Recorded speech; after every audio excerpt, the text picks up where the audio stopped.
Episode 4 for this free SEO course. In the episode 1, 2, 3, we talked about how to properly choose a domain name, how to write the meta title and the meta description, and how to properly design your store accordingly while respecting SEO. And in this episode, I talked about some stuff that you have never saw before. So if you didn't watch them, try to watch those episodes before going through this one, because this is one of the most important one for SEO. It's related to keyword research, and of course probably this is the most important one, because when people, for example, gonna type I want to buy a hoodie for men, they're gonna land on your website. And how do they land on your website? This is what we're gonna see in this episode. But before that, this is so important because I get a lot of clients about SEO, and the first thing we do in the first month is to fix the technical issues about their website or about the store, mainly for Shopify, because most of Shopify themes, they are really bad. Technically speaking, they're not good for SEO. Technically speaking, they're not good, and this is why we built a script theme specifically for SEO conversion rate and speed. If you want to go through script theme, I'm gonna give you the link in the video description so you can see the perks of this Shopify theme. So let's get started, guys. Keyword research episode 4. Welcome back to Marwan Rafli channel. So this is an obvious question. What's the keyword research?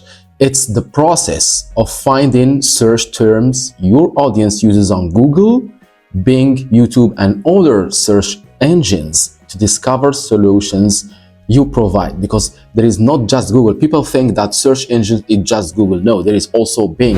When I was student in Canada, people who used to buy a Mac or other laptop, they use Bing as their default browser or default search engine. There was no Google.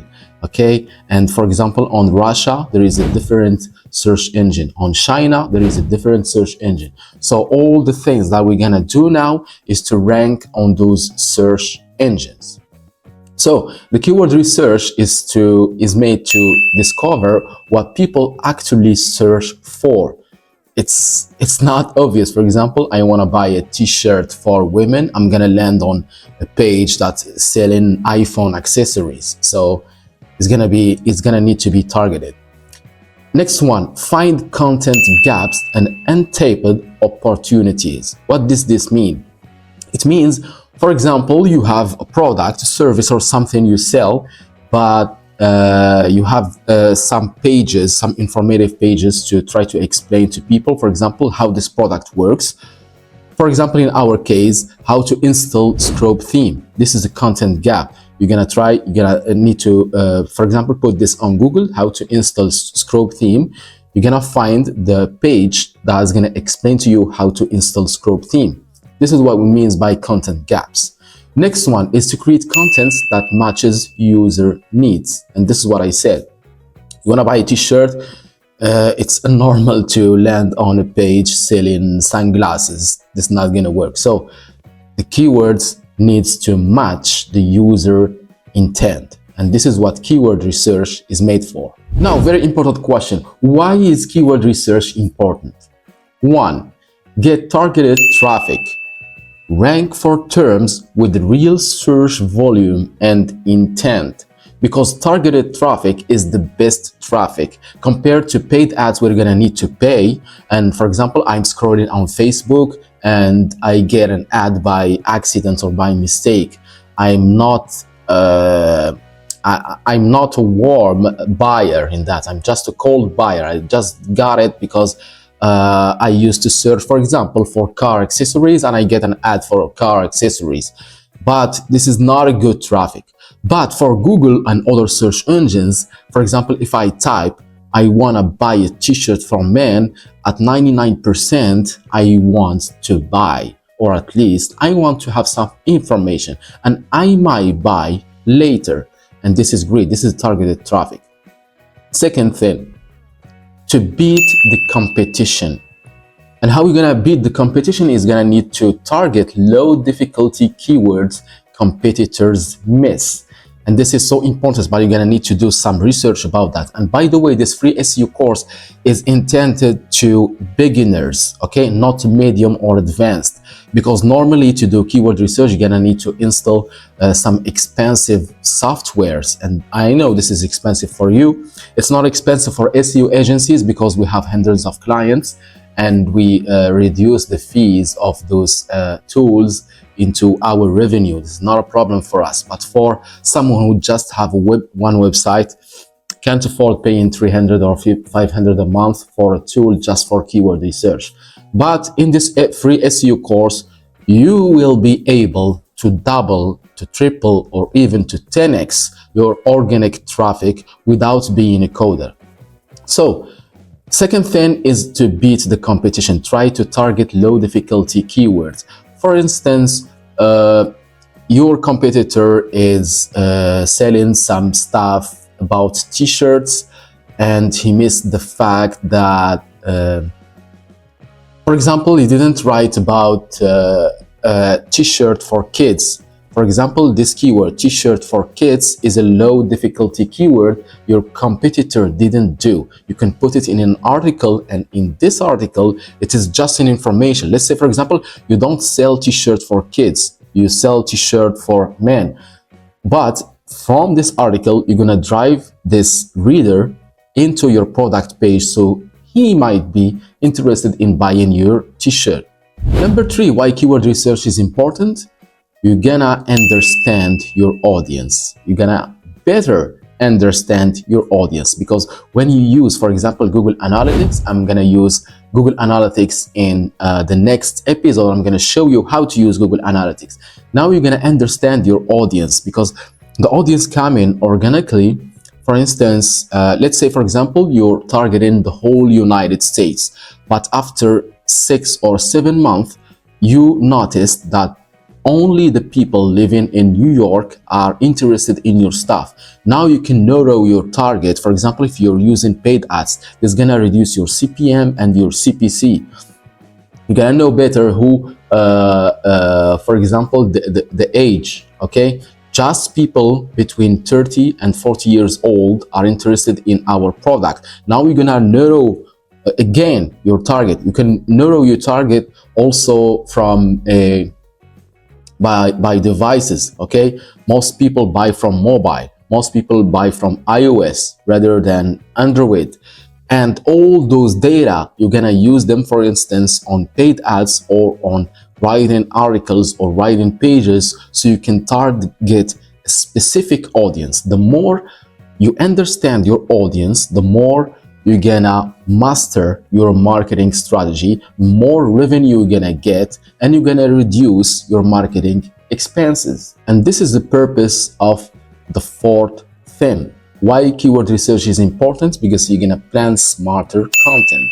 You're gonna write what people actually search for. And this is so important, because the more you rank on Google, the more Google gonna reward you over your competitors. And this is so important. Now you're gonna tell me what type of keywords are there. There are 4 types of keywords. 1, informational. Users seeking knowledge. For example, how to start a blog, how to install Scrope theme, how to do that, how to make a recipe, how to followed by something is informational. People are looking for information, and those information, for example, from your blog page, you can turn them into buyers. Number 2, commercial.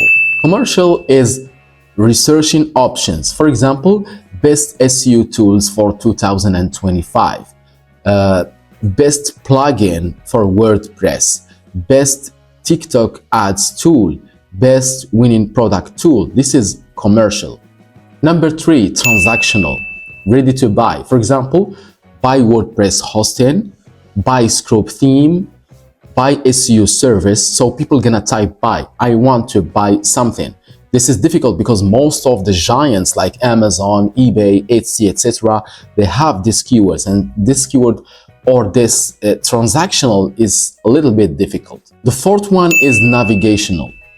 For example, looking for specific brands, Shopify login, WordPress plugin, Those are some very known brand that people gonna type on Google. But here you're gonna need to be you're gonna need to do some research, because some keywords might be copyrighted and you don't have the right to write them. I'm gonna probably talk about that in the next episodes. So now, how to do the keyword research? I'm gonna go with the step one. Step one is to choose your niche. You're gonna need to define your industry, product, or service area. Second thing, identify your target audience and their pain points. For example, SEO for e-commerce, not just SEO. Okay? T-shirt for men, not just t-shirt. Number 4, narrow focus. Equal easier to dominate keywords. The more you narrow your target, the more you're gonna dominate the keywords, and the connection between paid ads, you're gonna reduce the cost of paid ads and increase the return on investment. Step 2, brainstorm seed keywords. Start with 5 to 10 core terms related to your niche. Okay, for example, t-shirt, you're gonna make t-shirt for men, t-shirt for women, t-shirt for kids. How we gonna watch t-shirt in summer, how we gonna watch t-shirt in winter, what's the impact of the weather on the quality of the t-shirt. So we're gonna try to choose some terms related to your niche and try to spray them into your website, so you can get more synonyms and more chance to get featured on Google. Not try to avoid keyword stuffing. Try not to put the keyword t-shirt all over your pages.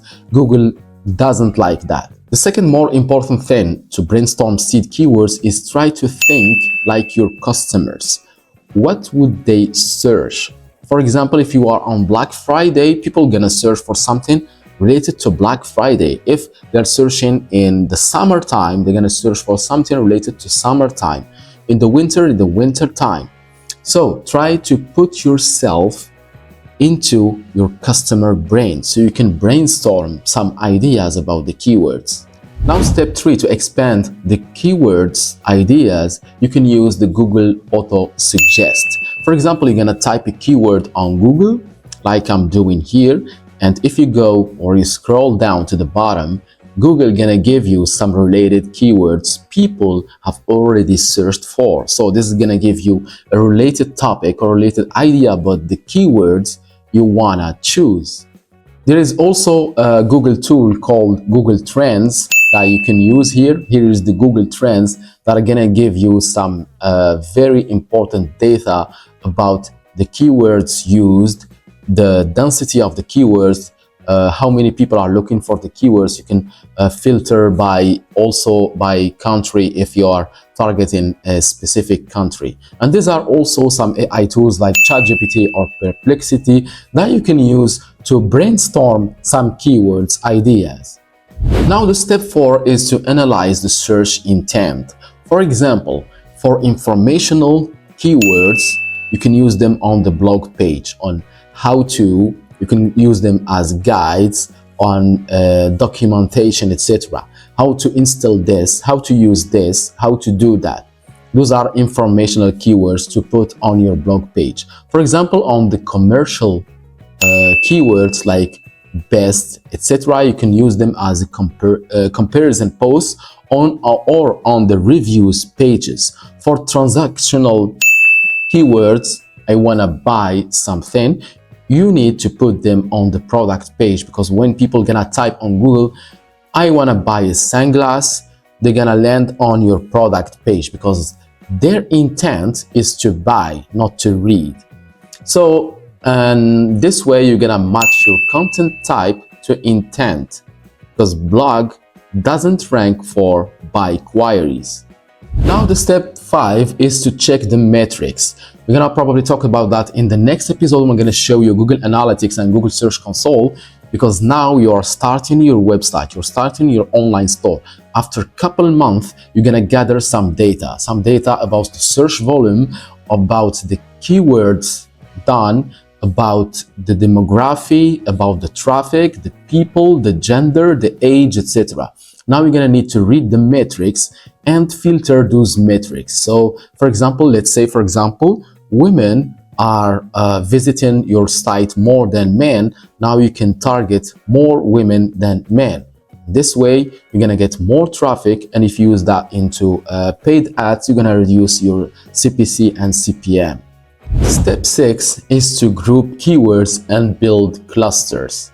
Organize keywords into topic clusters. For example, instead of saying SEO basics, now we're gonna need to, it's like filtering them, okay?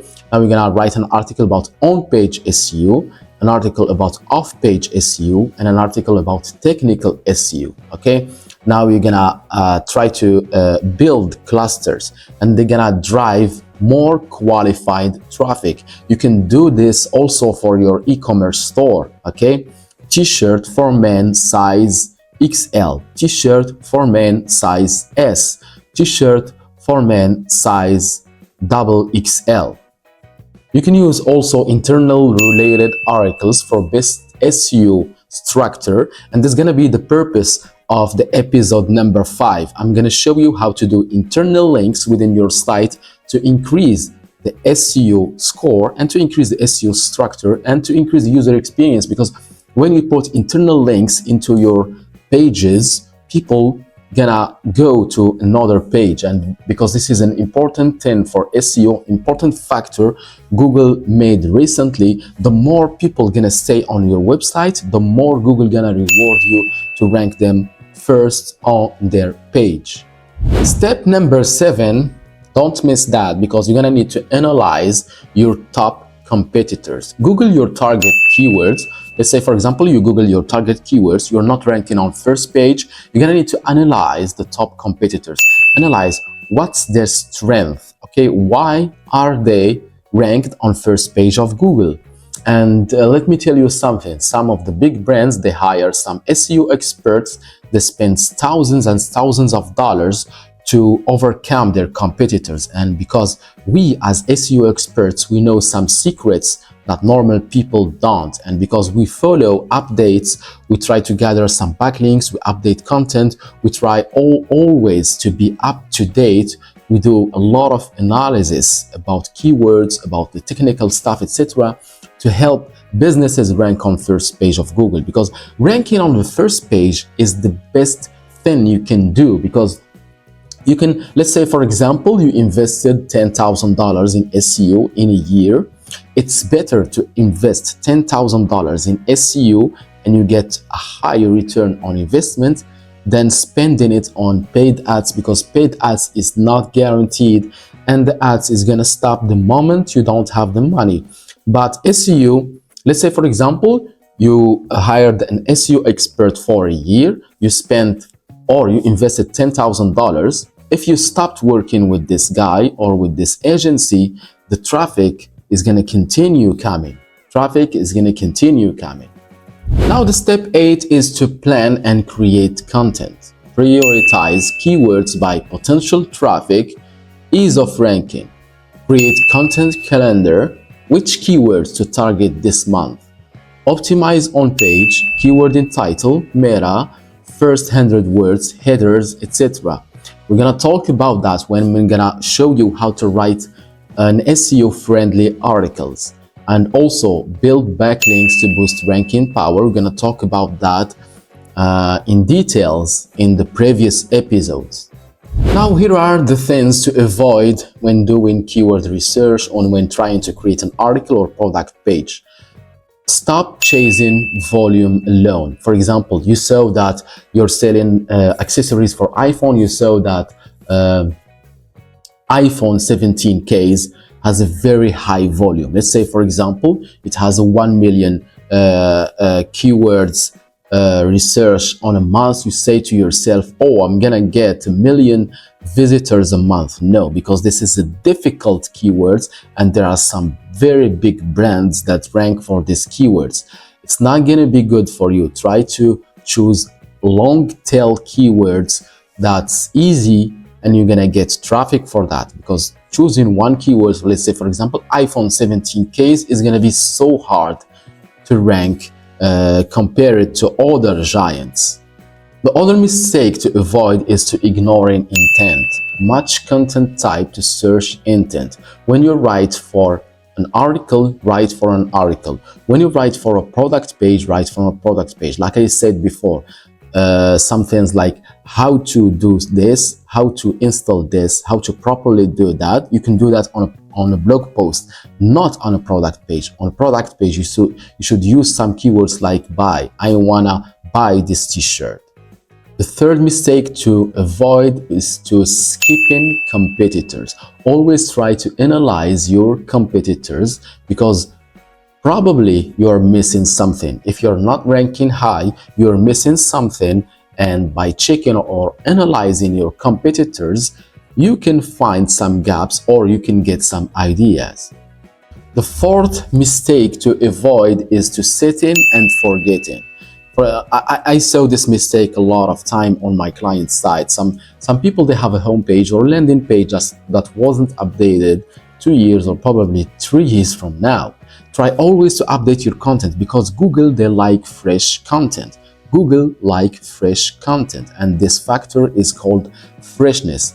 Try to update all your pages at least 3 to 6 months. So now you learned the basics of keyword research. Now it's the time to take action and start working. I want to see your website on first page, on the first position. In the next episode, I'm going to talk about internal links. Stay tuned, guys.